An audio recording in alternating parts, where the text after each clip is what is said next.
Original concept was actually done by one of our concept artists named Sung. It was supposed to be a bird-like creature, eagle, a military race, and you can see some of the influences in this actual character. You can see how his face, maybe even his mouth, even looks like a beak. The horns on the back starts to represent maybe some of the feathers on a bald eagle. A very proud race, and that kind of shows in the concept. First thing we used to do was actually just draw the aliens without any clothing so we could understand the anatomy of them. But as far as bone structure goes, we were pretty limited because they had to work over the human skeleton. For combat purposes, we had the one skeleton. So the knees had to line up, the ankles, the wrists. So all we could really do is almost that dog leg, a few other changes. If you notice the concept, the arms are very long, the hips are a bit off. So we actually had to shorten the arms and make it conform to the human skeleton a bit more. All the heads are almost the same. All we really do to change them is do some of the tattooing on their face. Some of the patterning you might see on the face, that's what we can usually modify on the heads, and a bit of the coloring. But the overall shape of the head is pretty well the same. And they're all males in the game. We usually try and avoid the females because what do you do with a female turret? Do you give her breasts? What do you do? Do you do lipstick on her? There's actually some of the concept artists will draw lipstick on the male one and they go, hey, it's done. And we're like, no, can you take this serious? This is an early 3D model of the Turian. This is way back, early Mass Effect 1, probably only about a year and a half into production. We were getting used to next-gen technology, the ZBrush, how many polys we could use. The first guys who built models, they had 3 or 4 million polys. They couldn't even operate them in max. We had to learn to put limits on them.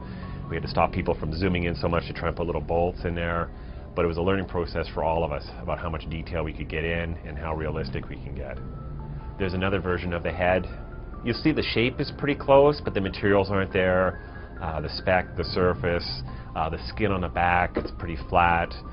We ended up having to put quite a bit more detail, maybe some of the patterning on the back, look at a lot more of reference for animal skin and so on.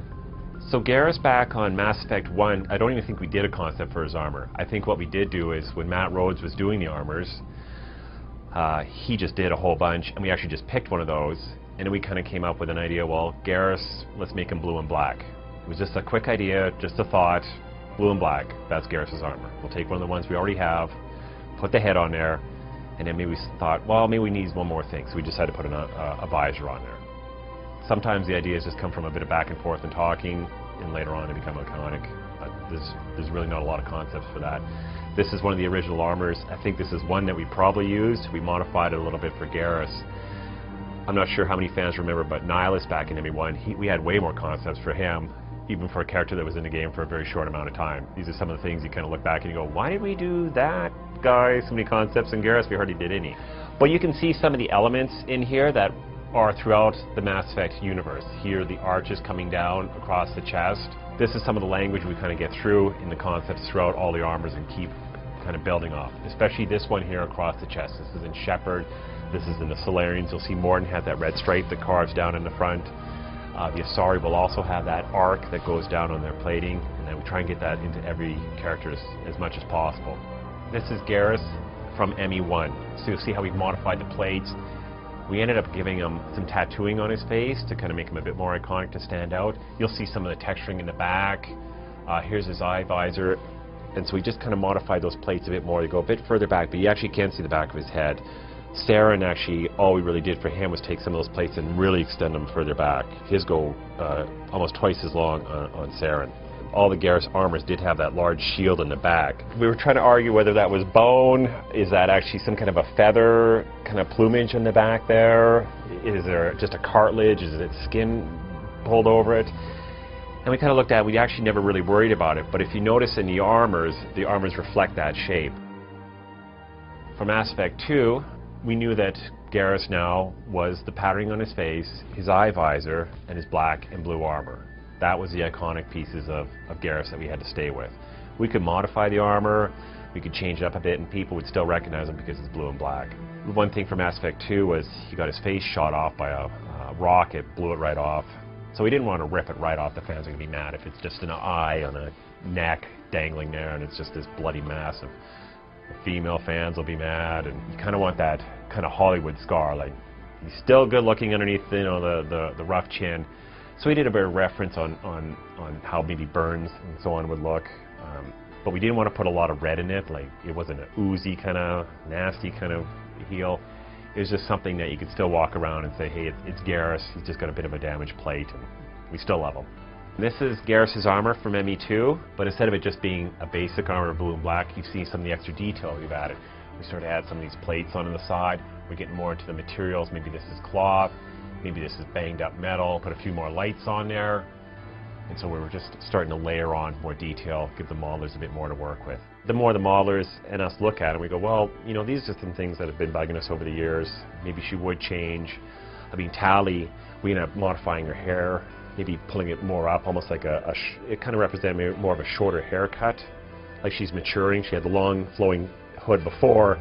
As a lot of women get older, they crop their hair just so it's easier to take care of. We kind of represented that in the hood. It's also fun for these guys to go back and, you know, they get a chance to do Garrus, but after a couple of years they go, hey, let's go back to Garrus, let's add some more stuff, let's really polish him up, let's take him to the next level. And so those are also fun too. They kind of give you a break from designing a character from scratch. These can go quite a bit quicker, and you know you're working on these iconic characters, and you know the fans are probably going to notice the extra attention you put into them. Now this is Garrus from ME3.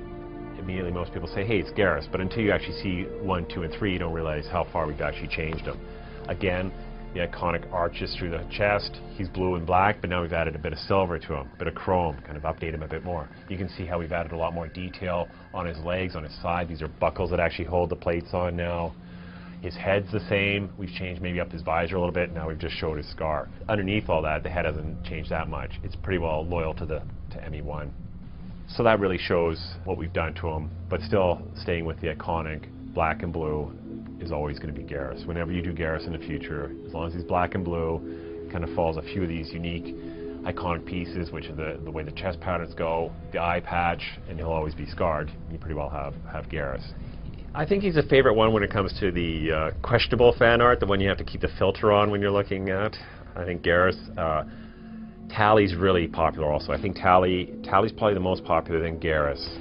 And Tally was one of those characters we weren't sure. In ME1, she was an alien with a mask on. We liked her, but until you get into the story and people start to feel for her, you don't know how popular they're going to be. That's the problem with Tally. What do you do with her face? The fans have expectations of what they want to see, and if you try and do something, are they going to be disappointed? I don't know if you can ever make them happy, because they all have their ideas, and they do a lot of fan art and a lot of back and forth in the forums about what is behind that mask. We've done some concepts. It's still in a lot of discussion, but we've been doing concepts on what they look like underneath.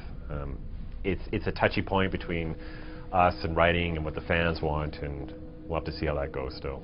I better not say anything in case Casey comes barging in. Stop the interview!